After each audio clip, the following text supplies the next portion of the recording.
Dan bertemu kembali, kita bersama dengan David Ng, pedagang minyak sawit untuk bincangkan perkara ini. Izinkan saya meneruskan dalam bahasa Inggeris. David, this ban by the US Customs and Border Protection now is against another company. We discussed this when it was slapped against FGV in October. Do you foresee maybe a wider ban against more companies in the near future?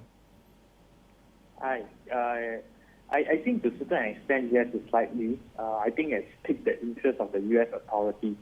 I think they'll start looking into some of these key exports, commodity exports that's going into the US, especially with palm oil. I think they'll definitely pique the authority interest. So we are still not certain yet as to whether there'll be other companies that are going to be affected by this, this act. But I think it's going to be an ongoing concern going forward. And David, according to the CBP, this withhold release order will require the detention at all US ports of entry of raw palm oil and processed products containing palm oil produced by some Darby Plantation, provides importers of detained shipments an opportunity to export their shipments or demonstrate that the merchandise was not produced by forced labor. What do you make of that? I think it's an outright ban, total blanket ban. I think they'll take some time before there's clarity from the plantation company perspective. But I think it's definitely going to have a short-term impact. But if you look at overall as a market as a whole, US is a major player in terms of palm oil demand, but it's not so significant as to other major destinations. And David, how will this affect the demand for CPO and palm oil byproducts in 2021? Do you foresee more countries looking into this ban too? I think the concern of environmental concern as well as the labor concern has been always ongoing. Of course, I think in recent times you can see a bit of attention being emphasized, especially by the US authority. I think going forward, I think there'll still be more interest into looking into this sort of concern. I think it's all depending on companies, how are they going to address the concern. Now, in terms of demand perspective, I think going forward into 2021, I think we're still looking at major importing countries like China and India being the biggest buyer market. I think they are less concerned in terms of such labor concern or even environmental concern per se. But I think on demand side, we don't see much of impact for now. And I think demand going forward is still going to be quite robust. I think we had a conversation with MPOB earlier, and they said that the US is maybe the 8th largest export market for CPO. You mentioned India and China. Will this be enough to offset maybe if the ban continues and will be imposed on maybe more companies in the future? Yes, I have to agree to a certain extent that it does have an impact. The US still demands palm oil mainly for food consumption as well as biofuel market. But again, if you look at it in terms of the total demand dynamics, I think we cannot discount the fact that China and India is still the largest palm oil importers from Malaysia palm oil. Given the fact that US is still a very major market and very relevant, but with the continuous ban, I think a lot of Malaysia exporters may shift their destination to other countries. Then I think that will probably reduce some of the impact in lower demand, especially coming from US.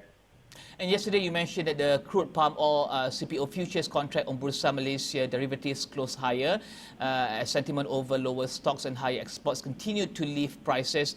And you mentioned also that we locate support at 3,550 ringgit and resistance at 3,650 ringgit per ton. What is this? What you said yesterday? Will you review these numbers for maybe January, February, and March after what has happened yesterday?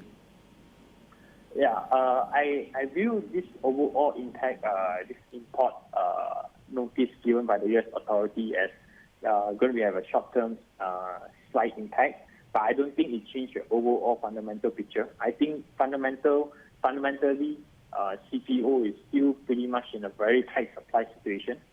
We have seen numbers coming from MPOB has been very bullish. We have seen lower production numbers, lower stock levels. So this factors are going to continue to drive prices higher going into 2021. Especially the first quarter of 2021, if as long as production is not picking up, stocks still remain very low, prices is going to be sustaining around this level or even higher. So I think that's more of a short-term concern. I think the band we are seeing, we're holding band that we're seeing right now in the palm oil market, especially coming from US, I don't think that will have very much impact in the medium to longer term. So I think the emphasis is still looking into fundamentals, especially in terms of production as well as stock levels in the country. In regards to production, David, my last question is in regards to production, do you see a peak palm oil prices, or have we seen that this year already, or palm oil prices or CPO prices will continue to increase next year? Do you foresee that? Yeah, I think this question is what the industry has been really looking forward to. Now, production this year is likely going to be lower than last year, probably around 5 to 10%, which is quite a lot. And if you look at stock levels in the country, we are already below the 2 million mark, which is showing you a very tight situation in the country. So going forward, I think, again, we have to see how production is going to play out. Likely, production is probably going to start rising probably after March or April onwards next year. So we still have a room for prices to go higher, but I think those prices are going to hit a bit of resistance going forward, because current price level, if you look at it, it may not be that attractive for importers, because the current high prices is actually going to deter some of the demand. So let's watch closely. We also have to look into soybean prices, because those soybean complex has actually been rising quite sharply lately. So all these are actually lending support for CPO prices.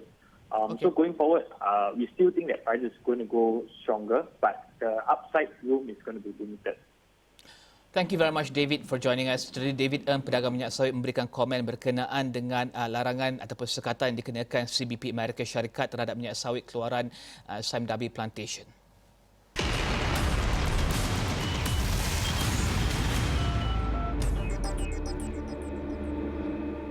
Sedikit perkembangan antarabangsa saham di pasaran Asia dilapor tidak berubah pada dagangan terakhir 2020 pada hari ini, dan ada bursa cuti dan juga tutup awal menjelang sambutan tahun baru 2021.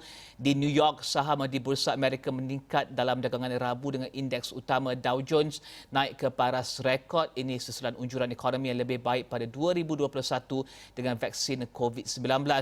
Ia turut disokong perbelanjaan kerajaan untuk kurangkan kesan ekonomi COVID-19 di Amerika, namun Senat masih belum lagi luluskan peningkatan pindahan tunai $2,000 yang digesa Presiden Trump. Sentimen positif turut disokong kelulusan vaksin AstraZeneca Oxford University di UK, namun ia dikurangkan susulan kes varian baru dikesan di Amerika yang sama dengan UK. Indeks Dow Jones naik 73 mata, S&P 500 naik 5 mata dan juga Nasdaq naik 19 mata. Dan pihak berkuasa dagangan Amerika akan meningkatkan tarif ke atas beberapa produk dari Kesatuan Eropah. Ini termasuk bahagian pesawat, minuman alkohol dari Perancis dan Jerman, berikutan keputusan berkenaan subsidi yang dikenakan ke atas Airbus dan WTO dan Boeing oleh WTO. Sementara itu, China dan juga Kesatuan Eropah menandatangani perjanjian dagangan yang akan buka lebih banyak peluang kepada syarikat Eropah. Perjanjian tersebut ditandatangani pada Rabu dan disifatkan komitmen kedua pihak untuk kekalkan multilateralisme dan juga pasaran terbuka. Ia ditandatangani atas talian dan dijangka mengambil masa berbulan untuk dikuatkuasakan. Menurut Kesatuan Eropah, perjanjian dicapai selepas China komited untuk mematuhi peraturan Organisasi Buruh Antarabangsa ILO berkenaan buruh paksa. EU dalam masa sama turut berharap ini akan membaiki ketidakseimbangan akses pasaran dan mewujudkan peluang pelaburan syarikat Eropah yang lebih adil di China. Syarikat EU dilapor berdepan persaingan tidak adil daripada syarikat China yang mendapat bantuan kerajaan. China adalah rakan dagang kedua terbesar EU selepas Amerika. Dan EU adalah rakan dagang terbesar China dengan dagangan harian sekitar 1 bilion euro. Dan kita beralih kepada perkembangan berkenaan dengan Brexit. Selepas lebih 4 tahun, UK akhirnya menandatangani perjanjian dagangan pasca Brexit dengan Kesatuan Eropah. Menurut Perdana Menteri UK Boris Johnson, ini bukanlah penamat, sebaliknya permulaan baru untuk UK dan hubungan UK-EU. What this deal gives us is, I would say, pretty much the best of both worlds, because you have a gigantic free trade agreement, but you also have the flexibility that people wanted and that we all care about to do things differently and better if you choose. And it means certainty. You know, from January the 1st, after all this 4.5 years, we got certainty for business, you got certainty for hauliers, for aviation. Terdahulu, Dewan Perwakilan atau House of Commons UK luluskan perjanjian berkenaan. Ia dijangka jadi undang-undang dalam masa terdekat dengan perkenan Ratu Elizabeth II. UK telah tinggalkan EU setahun lepas dan kini berada di peringkat peralihan sehingga 11 malam ini. Kemudian UK akan mula berdagang dengan EU dengan terma baru. Perniagaan kritik keras kerana hanya diberikan sekitar 4 hari untuk teliti terma baru.